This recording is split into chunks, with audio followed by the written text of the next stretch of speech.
In this presentation, you're going to get some great insight into workplace injury statistics in Australia from one of the best safety consultants going around, Michael Terry from Momentum Safety and Ergonomics. Hello and welcome to our ongoing series of business improvement presentations presented by Mango. My name's Craig Thornton and I host these sessions on all things to do with business improvement, compliance and QHSE. Michael joins us from sunny Queensland and he's going to present some really interesting insights into these injury statistics in Australia. So over to you, Michael, and away you go. So yeah, we're going to take a little bit of a step out and get out of our own businesses a little bit and have a little bit of a bigger picture look at things today. Maybe look a bit more at the forest and not so much at the trees. And as we go through, I will be sort of trying to, indicate where I think we can get learnings and where we can maybe take a little bit away for how we manage our safety in our business. But this is just a bit of an overview of health and safety in Australia, what's happening, where to get information, that sort of thing. So we'll jump straight on in and look at what we're going to cover. I'm going to start off with a little bit of talking about where our limitations are with both statistics and injury statistics as well. And those of you in health and safety will sort of probably know where I'm going here. There is a lot of, we need to be careful about how we use statistics and post-injury type stuff in health and safety. I'll talk about the challenge of looking at stuff nationally in a place like Australia and trying to compare different jurisdictions and even comparing us to those over the ditch in New Zealand. I'll show you where I get my information from, and it's pretty simple. We'll be going to Safeway Australia to look at our national trends, and we'll have a little bit of a look at some state-based stuff as well. I'll just have a quick look. We won't have time to go through all the states, but I'll look at Queensland and New South Wales, which is where I do most of my work. And at the end, we'll just try and sort of, put a bit of a summary in there and try and, see what we can make out of all of this and what we can say and what we can't say about, injury statistics. Okay, so jumping straight on in, and one of the first things that people will definitely tell you, and you'll hear lots of stuff about statistics, is that there's definitely problems with it. I like the first one, facts are stubborn things, but statistics are pliable, and then lies, and damn statistics. Those sort of quotes get us a bit skeptical about stats and data, but I think we've got to be a bit careful about throwing out the baby with the bathwater here. I think there's a lot of information that you can glean as long as you're quite aware of that you're getting data from good sources and that you're not over interpreting your data along the way. When it comes to injury or illness statistics, there are some additional challenges that we need to be aware of and that I just want to point out before we actually get into the meat of the presentation. We are looking at what's called lag indicators here. So the injury's already happened. It doesn't tell us what we're doing about safety. It doesn't tell us what things are necessarily going to be like in the future or what they are even right now. It tells us what has happened to some extent in the past. There's been multiple examples over lots of years of significant catastrophes where the companies have been able to report a great quote unquote safety record prior to these incidents. And I remember when I was doing my study, we talked about the Longford gas explosion down in Victoria, and even the Piper Alpha explosion, way up in the North Sea some years ago now, but they're both good examples of, everything was going great according to our safety record, but clearly things weren't going great along the way. So we'll just keep that in the back pocket, just make sure that we're not overanalyzing things with regards to lag indicators. Frequency rates don't have really any sensitivity to severity of injury. A cut finger with 1 day off for a lost time injury will be the same number as a serious injury that has months off work. So it's lack of sensitivity there. There's definitely a bias towards injuries that affect our workability. So yeah, some injuries may affect us in many other ways, but we're still able to work. Well, those injuries won't really be showing up in work injury data. Disease, so long-term, slow onset type things, by their definition will be inaccurate due to a significant lag. So what we're seeing today won't necessarily reflect the disease impact because it hasn't actually happened yet. And we all, or many of us will know that analysing injury statistics and particularly linking them to rewards can create underreporting and false sense of security. So with those things in mind, I still want us to go ahead. I still think there's a lot that we can take away and a lot that we can learn from looking at what's happened in the past. Now, just a quick note on the challenge of what we might call national statistics. In Australia, we have excuse me, multiple jurisdictions, states, territories, the Commonwealth. We have self-insurers, we have certain employers such as the Defence Force, which aren't included in our national database. Self-employed people, because they don't come under the workers' compensation systems, also won't be included. So there's big gaps there, but still the databases that we're able to collect data from do include most of the workers across our country. And so we will, with those limitations, we will still be able to definitely get some meaningful data out of it. There's also varying approaches to approving claims and classifying things, and that will vary within Australia, but will vary even more when you try and compare Australia to other countries. Okay, so let's start getting into it. With those things sort of put aside, we're going to sort of move towards what we're going to be looking at today. And when it comes to national data, I always go to our national authority, Safeway Australia, and they do some excellent work. They compile data from all the jurisdictions, things like use the ABS, Australian Bureau of Statistics, and they're great for looking at national and sort of trending type data. So where do we get that data from? Just quickly, if we go into the website, I'm not in the website, but these are some screenshots from literally yesterday, so they'll still be current. You'll go to the statistics and research area in Safeway Australia website, and then once you get in there, you'll have the option to look at things like fatalities, disease and injuries, and even cost. But if you just go into the actual statistic itself, they will show you some compiled reports. And these are the ones I tend to go to because what they show you is some data, but also a commentary around that as well. So you don't have to try and interpret it too much yourself. You can see what the experts are saying about this particular data. So there's a fatalities one, there's a general Australian workers' comp statistics report. There's one that tries to compare the different states and also throws New Zealand into the picture there.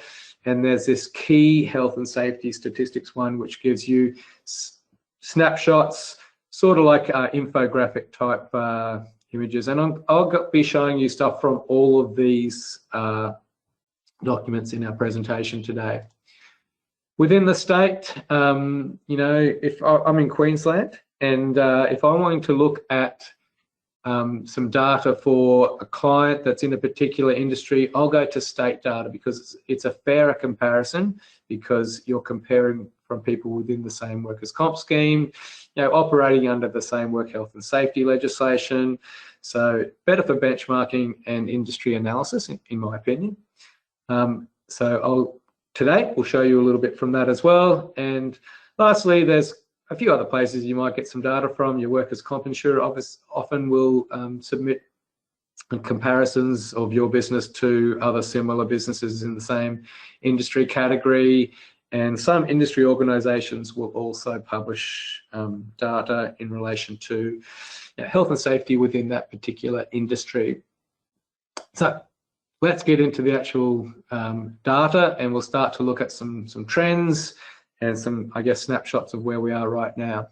So we're going to start off with fatalities, and again, I'm not going to spend a lot of time on fatalities,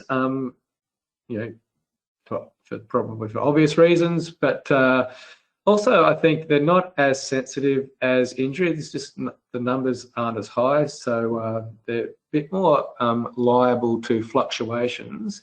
But if you look at worker fatalities and just the pure numbers across the the last, what have we got, more than a decade there, we are seeing a definite trend, and that is downwards. Now, a little bit of an uptick in 2019. Hopefully we can start to reverse that. But we are heading in the right direction. Everyone would say it's still too many. And that's both if you look at absolute numbers, which is the bars, and the rate, which is the red line. It's always important to draw the distinction between numbers and rates. Rates will tend to give you a more accurate picture in general terms, because if you had a big drop in your workforce numbers, you would expect to see a drop in absolute fatalities, but the rate could still stay the same.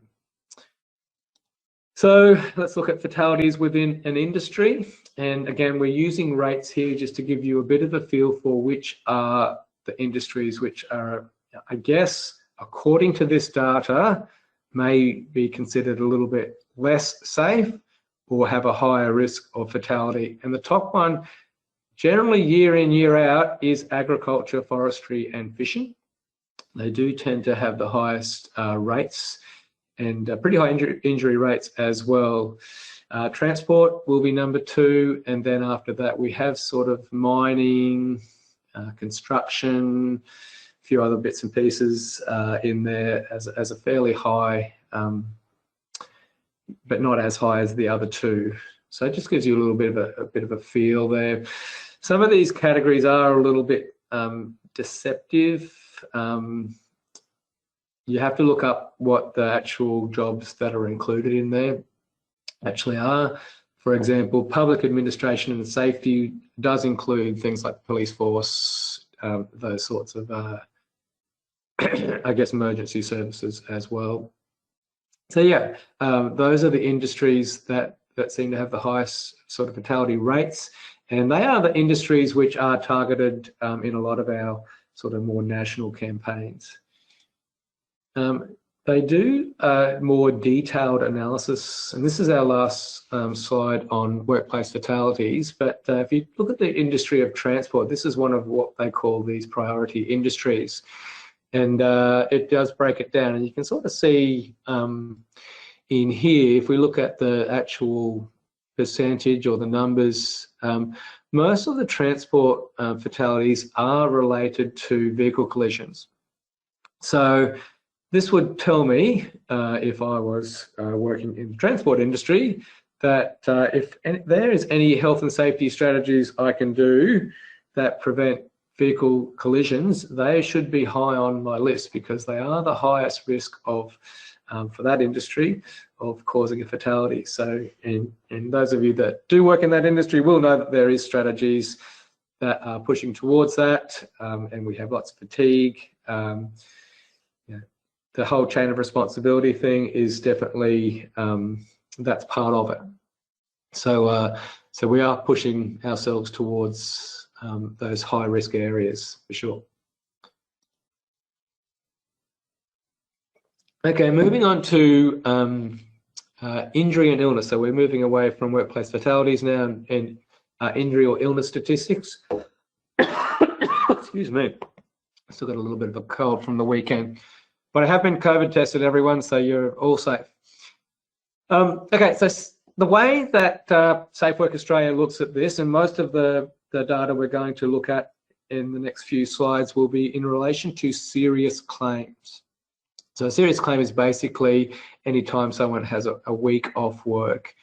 And again, it's just thought to be a little bit more sensitive than something like lost time injuries, because of the fact that lost time injury is 1 day. It's much easier to manipulate that data than it is an injury that takes more than a week. Now remember, we are looking at a limited data set here that doesn't include all the self-employed people and a few other groups in there as well. But let's go and look at it now that we know that. Okay, this is a look at this report from Safeway Australia that looks at the comparative trends. And so it's comparing all the jurisdictions in Australia. And we throw New Zealand in there as well. Craig will be pleased to hear. And just at looking at claim rates, and in the next slide I'll show you frequency rates. And you can see that, there's definitely, if you look at the Australian ones, there is definitely a downward trend in most states across the last 5 years. Let's look at, for example, Northern Territory, nice downward trend there. Most of the other ones generally going down, WA, South Australia. These ones here probably a bit more even. Queensland and Tasmania, probably not. Been pretty static over those last 5 years. Unfortunately, New Zealand not having a good run in the last 5 years as far as trend is concerned. I would be quite careful about comparing New Zealand directly to Australia. There's different systems that happen over there, but if you compare them to themselves, you can still even see that there is a bit of a worrying trend going on there. I'm not sure if you've got anything to offer there, Craig. I don't work over there, so I don't really know what's happening. But if there is something that's worth thinking about. Yeah, nothing to report from my end. It's very hard to compare apples with apples. Absolutely, yes. I'm not sure. I always want to be a bit careful about that, for sure. And I do know that you've had some changes to your legislation and what have you in recent times as well. So hopefully that can start to trend things back in the right direction. Yeah, things like these are rates, but the frequency rates look fairly similar there. I don't want to there's not too much else to draw from that.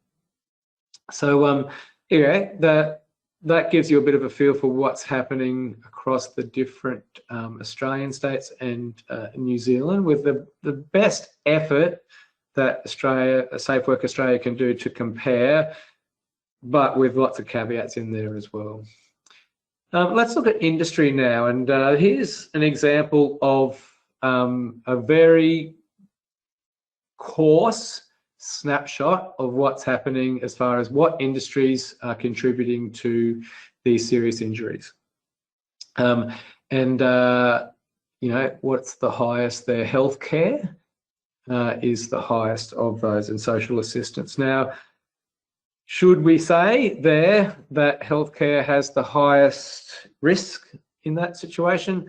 No, because healthcare would have the highest number of workers.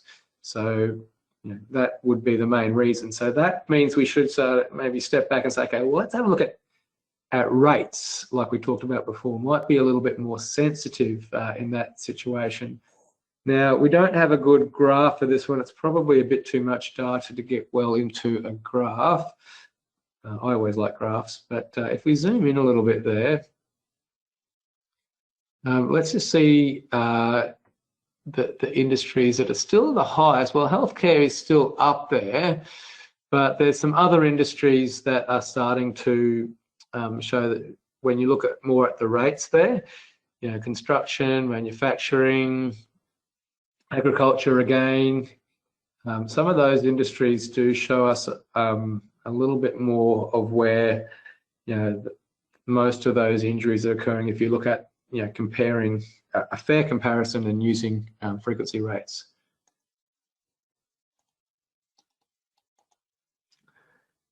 So yeah, don't just look at pure numbers and think that tells you the full story is the answer there. But what this does tell you, and let's think about what this does tell you from an industry point of view.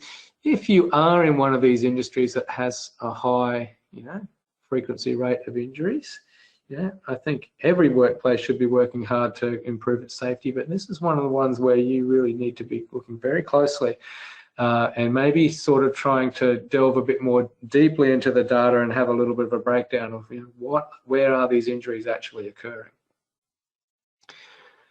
Let's have a look at gender now. So this is males versus females, and again, we have to be a little bit careful about this because, you know, males and females are not evenly distributed amongst all workplaces. But on average, males do have a higher frequency rate. So males are the top line there, females are the bottom, and the middle one is the average.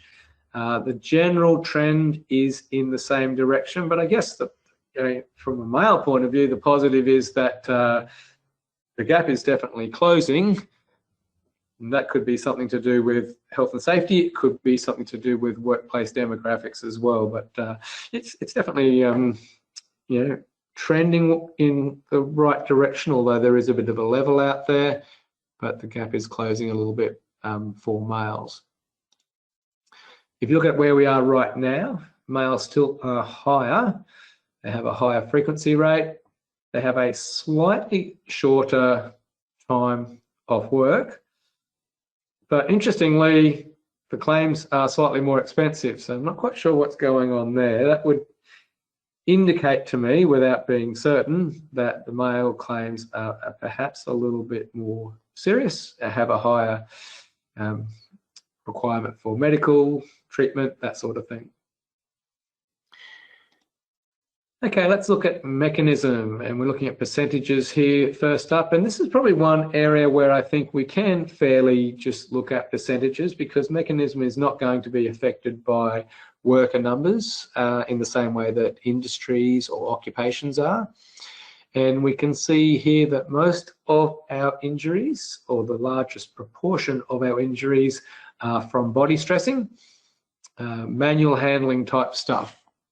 So again, from a health and safety point of view, I've always said if you want to reduce your injuries, start with manual handling. It's going to be your best bet as far as reducing injury numbers.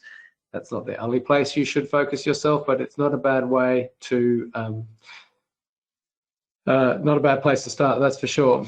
Slips, trips and falls are always up there. Being hit by moving objects, mental stress, that would be interesting to see the trend in psychological type injuries, and then there's a number of others in underneath that. If we look at occupation, same deal as before. We can look at percentages, but we must be very careful about that. And it looks a little bit the same as industry, doesn't it? Where you've got community and personal service workers in, you know, nearly close to number one. Tradespeople and labourers also very high.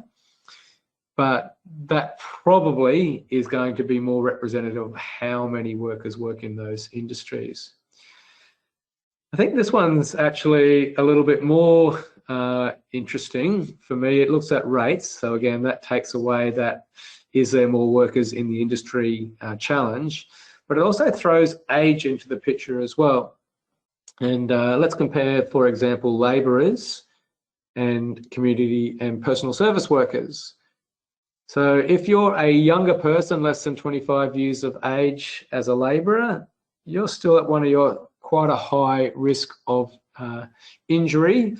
Whereas, you know, if you're working in the community and personal service, still can happen, but your risk goes up significantly as you get into those sort of 25 to 54, and then even higher once you get over 55 years of age.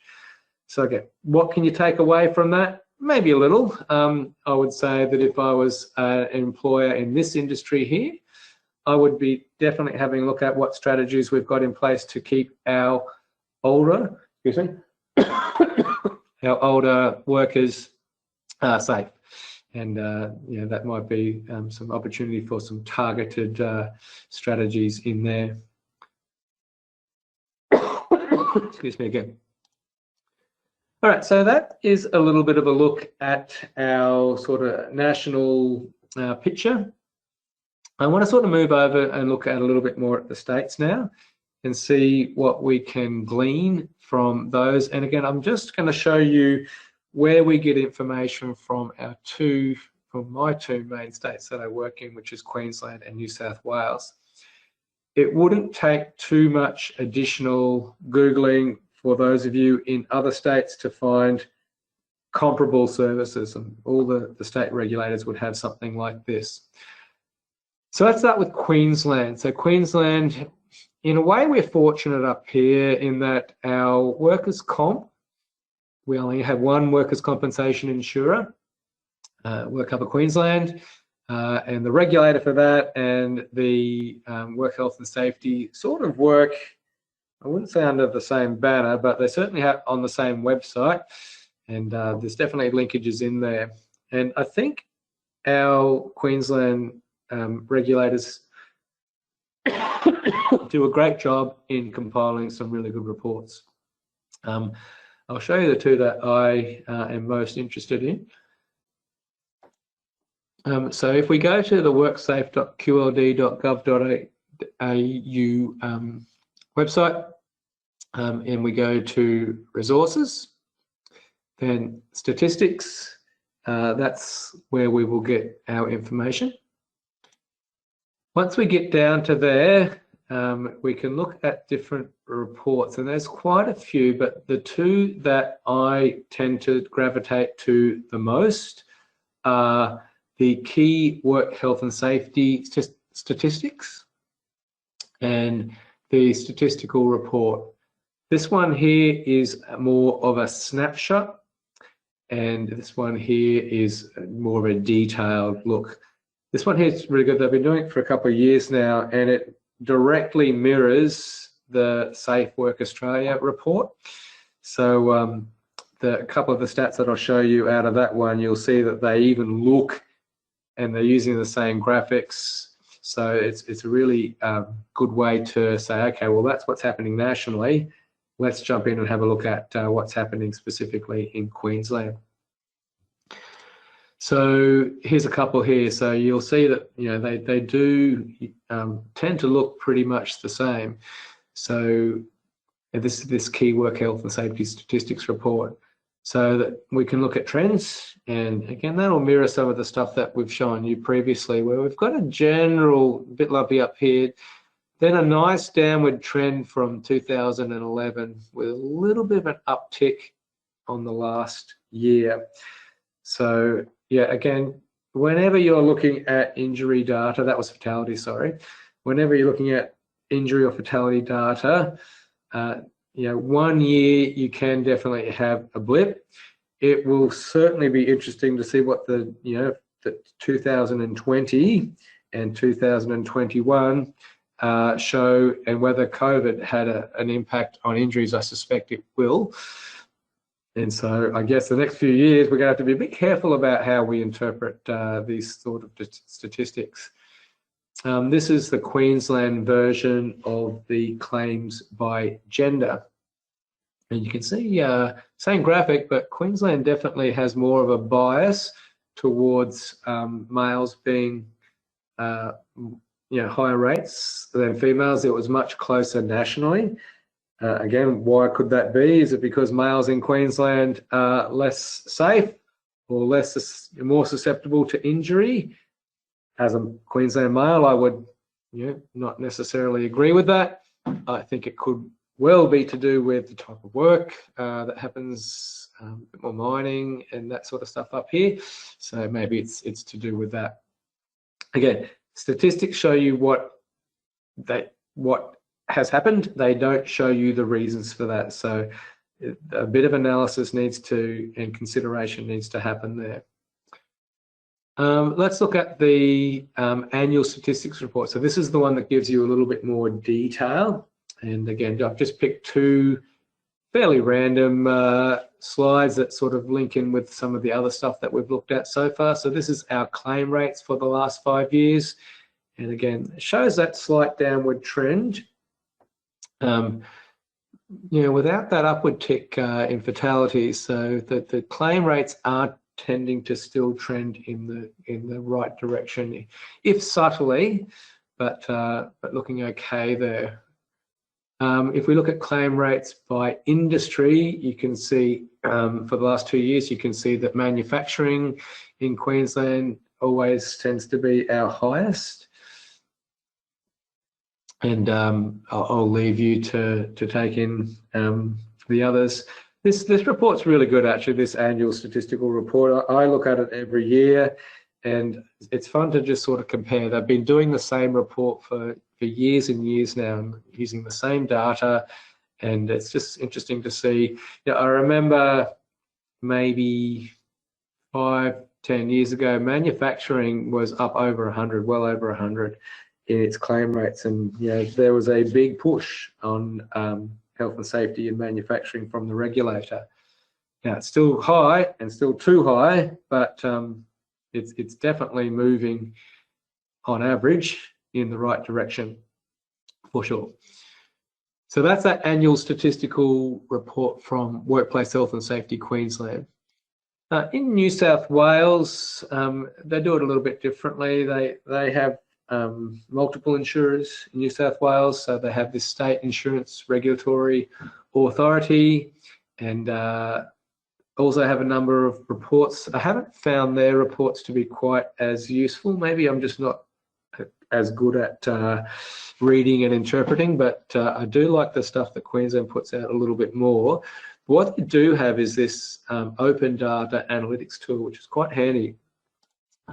So just quickly, where you find their reports, you go to corporate information, workers' compensation reports, and there'll be a few reports for you to read in there. This other one that I mentioned, on their front page of the website there, there's this little bubble that tells you about open data. And if you click on that, you can get into this, I guess, you can start to make your own graphs. So the graph comes up over here on the right-hand side, and you can pick things like mechanism, nature, cause, and it'll actually affect the data on that side. You can filter by ages and occupations and mechanisms. So, and you can do it as a monthly, month-to-month report, or annually as well. So it's quite a good little tool, actually. I think I'll start to explore that a bit more. I'm not sure how long it's been around for. I've only found it fairly recently. So well worth jumping in if you want to sort of glean a little bit more information and you want to sort of come up with your own little graphs as well. So that's really, for me, a little bit of a snapshot of some of the statistics we have in Australia. I've got all that information from about 4 key reports from Safeway Australia, as well as a few from state regulators. Now, each one of those reports, would be between 30 and maybe 80 pages long. So there's a lot of data in there. You can definitely get a lot out of them by just having a quick scroll through. But if you want to really dig in deep for what's happening in your industry, most of those sort of larger compilations do have appendices and sort of show you much more deeper analysis of the data, so that you can go and find the stuff yourself. It's just not always presented quite as neatly as the nice graphs that sort of sit at the front. So what do I try and make out of statistics and I guess a statistical analysis? As I said at the start, I'm not trying to analyze too much, and you will have heard me as I go through there throw a lot of ifs and caveats in there. But it does give me a bit of a big picture feel for how things are going. And for me, that's actually quite a nice thing to do from time to time. I think we can have our head so deep in our own organisation and what we're doing that we lose track of the big picture and the long-term trends. And it is, in a way, pleasing to see that in health and safety, we are, in most areas, trending in the right direction. So the efforts that we are all doing and that are coming from our national regulators are tending to work in broad terms. So those trends tend to look good. You can get a bit of an idea of trends in relation to where injuries are happening and what types of injuries are happening as well. So that information about where the fatalities are happening, those are the really serious injuries. Also, where are the more serious non-fatal injuries happening? Well, they tend to be more in relation to body stressing and some of those areas. So if we could have a dual approach to look at the super high risk stuff that causes fatalities and some of the other risky stuff that causes serious injuries to people, then we've got a nice approach to how to tackle work health and safety. Because one of the things we all know is that we don't have unlimited resources, so we do have to have some mechanism to help us focus our resources well. Remember that local and national issues can affect data. So things like COVID, but also things like maybe a change in where we do manufacturing. So Australia and lots of other countries will have seen a lot of manufacturing leave our shores, and a lot of the stuff that we use will be manufactured outside Australia now. That will have an effect on injuries because we've got fewer numbers there as well. So that's an example. Be very careful with misinterpretation or over-interpretation of data. I've got a little example here that I always throw up to some of when I'm teaching students. I throw this one up. This is from the Queensland Annual Statistical Report, and it's looking at males versus females in injury rates for different types of injuries. And what you can see here is that I throw in here that males are the most for every type of injury except for psychological and psychiatric. So I ask the question of students, does that mean that males are stronger psychologically? You get a few jokes and what have you. And if anyone actually says yes, which by the way they don't these days, I'll throw that out that them, well, okay, if you accept that, that means that we also have worse ears and weaker backs, all that sort of stuff. So don't interpret that as anything to do with males and females necessarily. Let's think about what other things could be causing that. And it's probably, again, we don't know, these are just the numbers, but it's probably more due to industry representation. So perhaps females tend to work more in industries where there is a higher risk profile for those types of injuries, and there's a more representation of males in loud workplaces, for example.